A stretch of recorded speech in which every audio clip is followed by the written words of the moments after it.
Hey guys, it's your girl Liv. Thank you for being patient with me. I have been just in my feminine energy and I've been practicing going with the flow. I don't force readings. Anybody who's worked with me knows that I will never hit you up for a reading. I will never DM you like saying something random. So please be careful for fake accounts.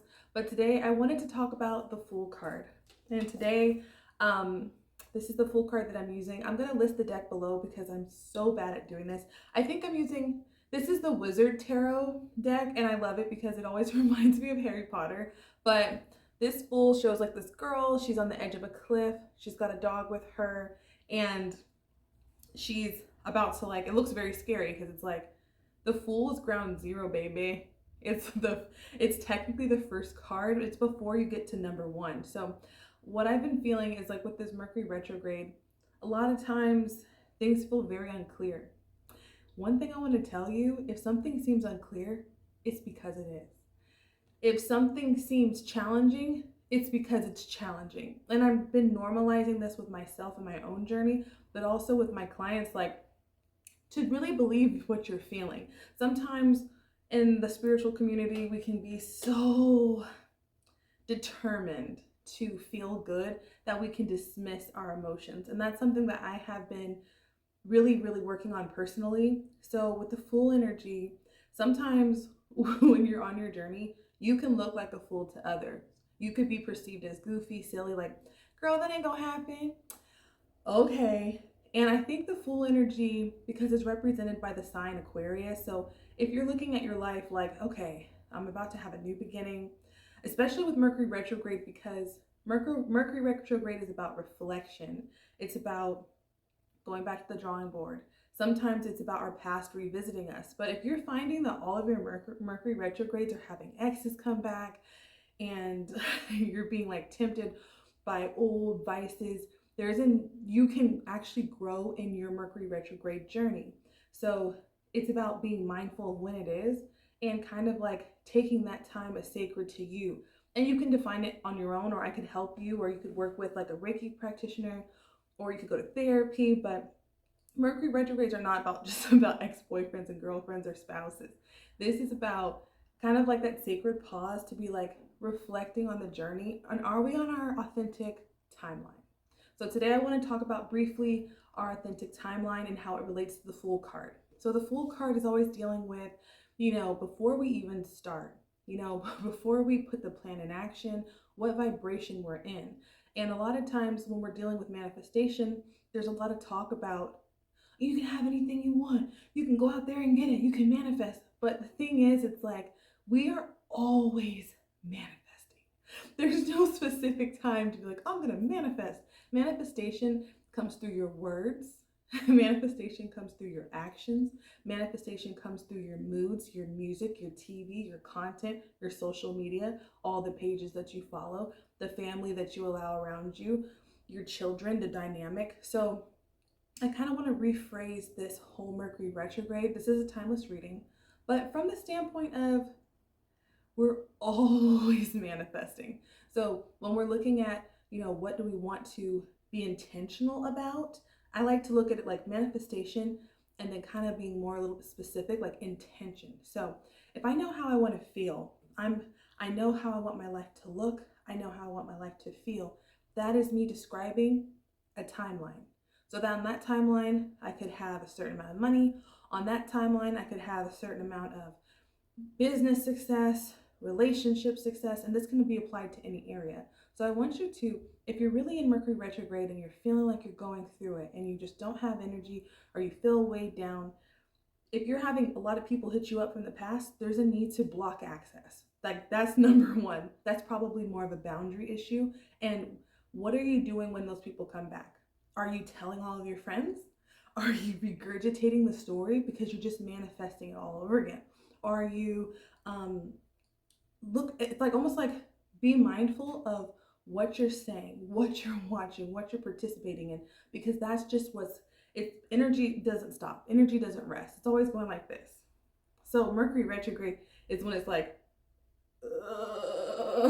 slow. It doesn't stop energy, and it actually doesn't move backwards, but it moves so slow it has the illusion of feeling like you're going backwards. So we feel like we're going backwards because that's reflection, but energy is actually still moving forward. So even if you feel like you're in a setback, energy is still moving. And so when the energy catches up, it puts us on that timeline. So I'm saying all this to say, with the full Mercury retrograde is an opportunity to jump on our natural, authentic timeline. The life that you're like, okay, this is my life. Okay, I was tripping. Whew. This isn't my, have you ever been in a situation you're like, this is not my story. This is not my life. This can't be my life. That's the type of energy that I'm talking about. And I've definitely been there. And I remember when I was in a very, very negative situation, I would be like, this is not my life. So Mercury retrograde kind of is like cleaning up house.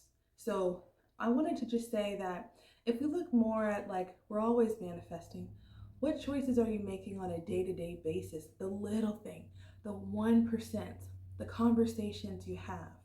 Are your relationships reciprocal? Are you equally invested in the people that are around you? Do you trust the people around you? Do you trust yourself? It's even down to what we're eating, what we're consuming mentally, what we're watching. So Mercury retrograde is more about mindfulness and gratitude and sacred pause and allowing the turbulence around it and navigating and making those choices from 1% shifts.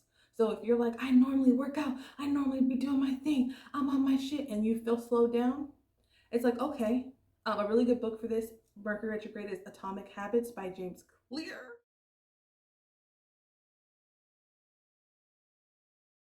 The book talks about taking big, giant steps, but like breaking it down into 1% shifts.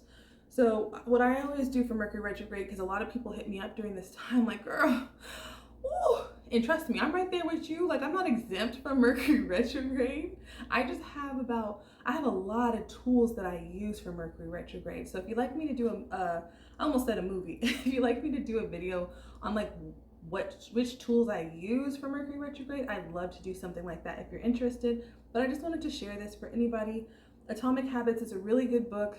I always read during Mercury retrograde. I watch a lot of like documentaries and I study a lot of astrology because Mercury is about our mind, our Mercury sign, and it's ruled by Gemini and Virgo. So Gemini about like that curiosity, kind of learning something new, exploring, maybe getting outside a little bit, going to your local neighborhood, like restaurant, or like just kind of breaking out of your day-to-day routine. That can really help. And then with the Virgo aspect, and we're also in Virgo season, Virgo being ruled by Mercury, it can be about like just 1% shifts on being with our productivity, just like those 1% shifts. So it's like the productivity and the curiosity and the learning aspect together can really make a difference in your Mercury retrograde, to the point where you're like, you might be, a lot of intuitive people I know and a lot of intuitive friends that I have, they'll feel the Mercury retrograde like a week or two before, and they're already navigating. So when it hits, they're like, oh yeah, and the collective is going crazy. They're kind of a little bit emotionally removed. So I had taken a brief social media break, and it's like, because I manage my energy, I'm very mindful of it, and your energy can flow. So I just wanted to share this with anybody who struggles during this time, because it's not like, even just watching your speech or your narrative around Mercury retrograde can make a huge difference in your life, which is why I'm not really one of those readers that's like, Mercury retrograde, what to do? Like, I'm very mindful of when I post and the energy that I post in. So I wanted to share this with you guys. I hope you have a wonderful day whenever you're watching this, and I'll see you guys in the next video.